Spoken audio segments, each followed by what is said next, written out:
What's good, y'all? Welcome to an episode of Buzz Boys. And now, last night, even though we did lose the game as far as the box score goes and all that stuff, we lost the game. But if you watch the game when it mattered, before the scrubs came in, and really no other way to say it, we were winning that game. Our starters versus their starters, we were winning the game for literally like 3.5 quarters until it really didn't matter anymore. I wish that Steve Clifford would have kept a few guys in, like just Dennis Smith Jr., um, maybe McGowan. Just I don't know, keep a few guys in that could hold their own and actually win the game. Once we put in Jalen Crutcher, I knew that shit was over. But at one point we were up 11 points on this Sixers team, and you know they were undefeated in the preseason. And what we saw was real. We played good. We held our own.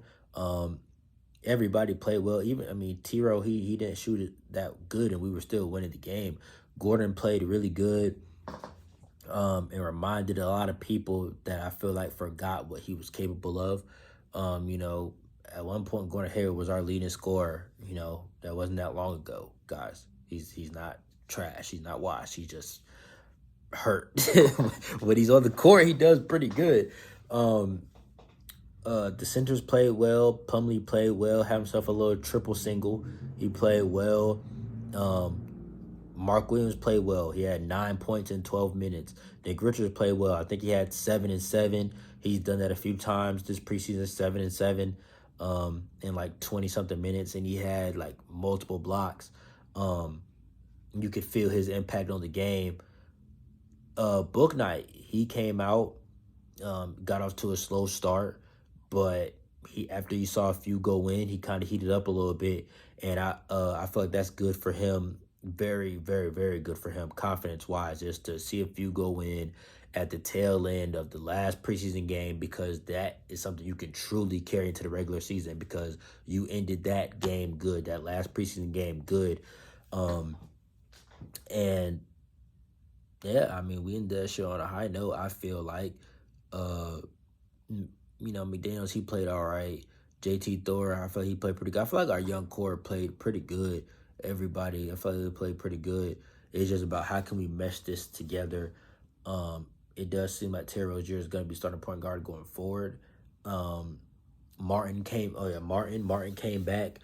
He had an immediate impact, and I really feel like Kelly Oubre is somebody who we're going to see have a very different role under Steve Clifford, because I feel like Kelly Oubre is about to be minimized. Just from the way that Steve, like I said this a few videos ago, the way that Steve Clifford was talking about Kelly Oubre, and how Oubre was talking about he was already challenging him defensively. So, that right there alone lets us know that Steve Clifford is not very fond of Kelly Oubre's play style. As soon as you get a new coach, he's already challenged you on the defensive end, and he's a defensive minded coach. That means your defense is not good enough to be in my rotation for real. So I'm interested to see how how many minutes Oubre gets, because seems like guys like JT and stuff like that, JT McDaniels, are more in favor and going to be playing a little bit more than Oubre. Unless Oubre like catches fire or some shit, I don't know, because he really doesn't play that well, bro. Like, he really doesn't. We should have traded Kelly Oubre at the trade deadline last year, when he was coming off all those crazy threes, because if you remember, I think it might have been the month of February, Kelly Oubre was shooting like 17%. Like, he was trash. So yeah. Um. Anyway, I loved everything that I saw yesterday for the most part. The points in the paint were great. We had no, I take that back. We had a lot of turnovers, and I know it's preseason, but we got to clean that shit up. We had too many turnovers. We definitely had 20 plus. Excuse me, I don't know where that came from. It's only fucking 6:58, but we had way too many turnovers. 20 plus is too many turnovers. Um, but outside of that, I liked almost everything that I saw, because we really held our own and we were really winning that game. So, it's promising to see that and know that all is not lost without LaMelo, without Miles. This team is still going to come out and compete. And, the Sixers weren't necessarily playing that bad. We weren't even playing that good. We were shooting at one point like 27% from three in that game, and we were still winning by 10 at a certain point. So, you know, I don't know, man. I liked everything that I saw yesterday. I think it's very promising, and hopefully it's a sign of things to come. This team has depth. It's our greatest asset. So, the next man up mentality, keep fighting. Um, yeah, I'm interested to see PJ back. I'm just interested to see how does this young nucleus of players and these veterans that are already on the roster. I want to see, how does Steve Clifford, mesh those guys? What lineups does he go with? He seems pretty fond of McGowan's.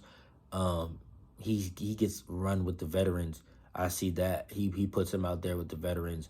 So I don't know. I'm just interested to see how he toys with this JT Thor. And JT, he's knocking down threes and stuff. And it's like, as long as JT is going to be able to make open threes, we know that he can slash to the basket and dunk. We've seen him do that.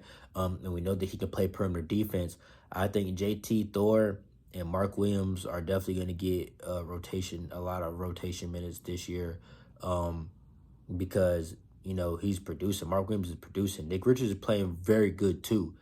Plumlee's playing good too. And look, I gotta give props to Plumlee. He is making his free throws. And I love to see that. He switched to the left hand, and I think he was 4 for 4 yesterday. From what I saw him make every free throw that I watched. I was moving around. I was watching the game on my phone, in the car and all kinds of stuff. So I might have missed some stuff, but from what I saw, Plumlee did not miss any free throws. Let me actually pull up the box score right now. I should have already did that before I started my video, but it is what it is. But yeah, man, I'm proud of this team, though. I truly am. And I mean, even though we've lost all of our games or whatever, the Bucks has done lost all their game. It's more teams that haven't performed well in the preseason.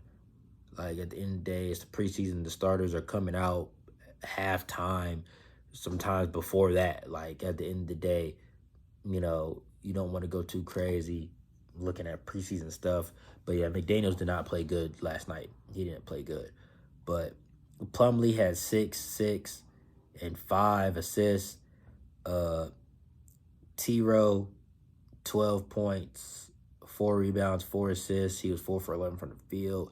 Oubre, like I said, 2 points, 2 rebounds, a missed free throw, 0 for 2 from 3, 1 for 5 from the field in 12 minutes. That goes to show you right there that he wasn't feeling him. He played 12 minutes. He's the only starter that played less than 15 minutes. And Plumlee played 16. I mean, that's because we got to, see what our young centers can do. And Plumlee was kind of on a minutes restriction coming back from injury. Oubre was coming back from injury too. I'll give him that.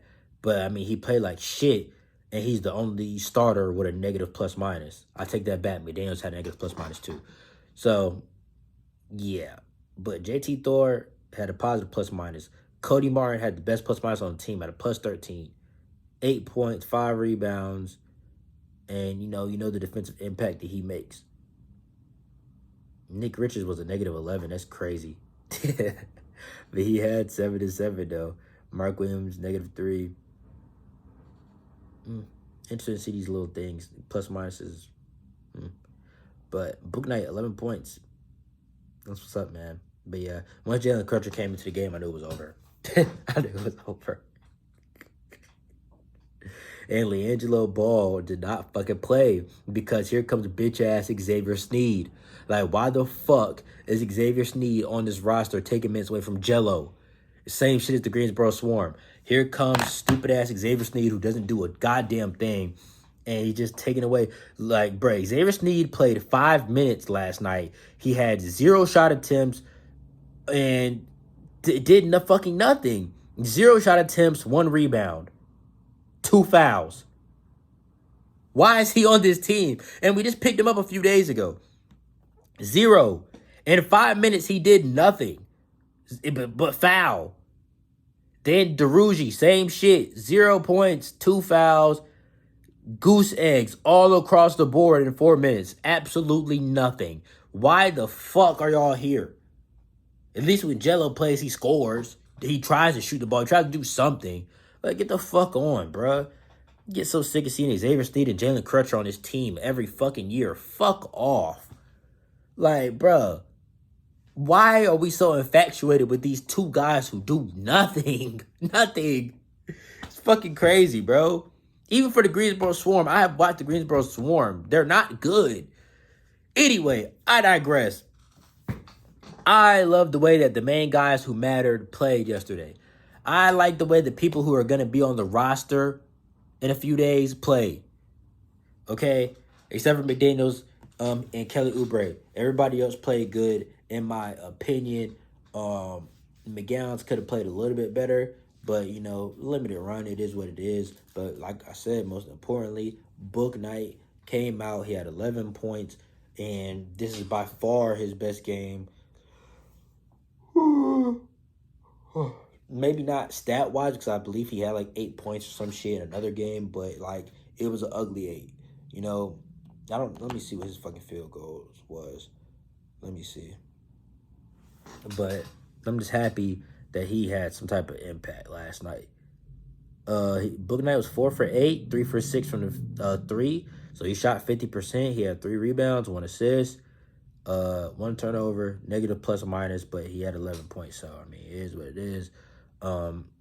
Yeah, I like what I saw. So if you look at the bench, Cody Martin and Thor are the only people that had a positive plus minus from the bench. And what was I literally just saying earlier? I think that Thor and Martin are going to take a lot of minutes away from Kelly Oubre. I literally was just saying that. Like, I don't even have to pull up stats and shit. I watched the game.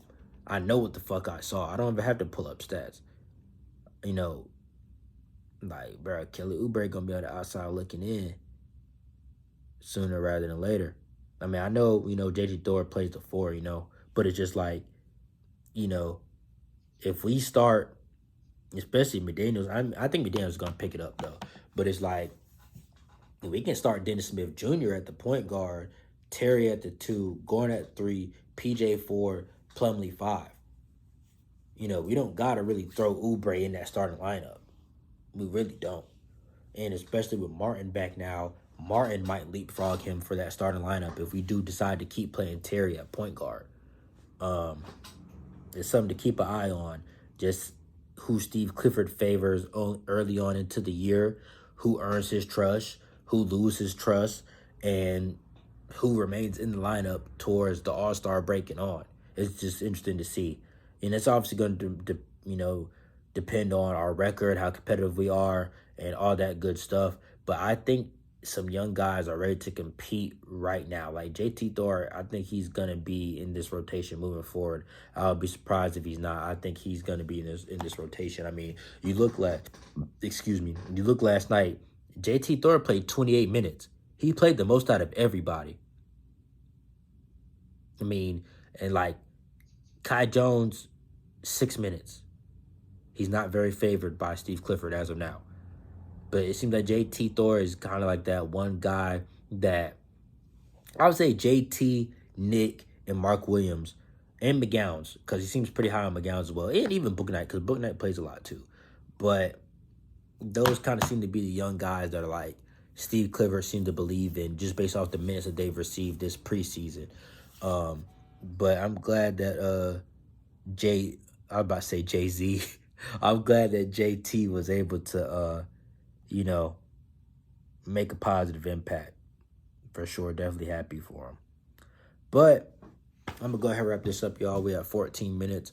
I don't think I'm gonna include any footage in this just because like my last video got copyrighted, so I'm kind of gonna chill out on the footage for the next few videos. I don't know. I've never had like any of my videos get copyrighted before, but that was weird to me. So they moved a copyright claim quick as fuck. Like right after I posted that shit, I checked on my video.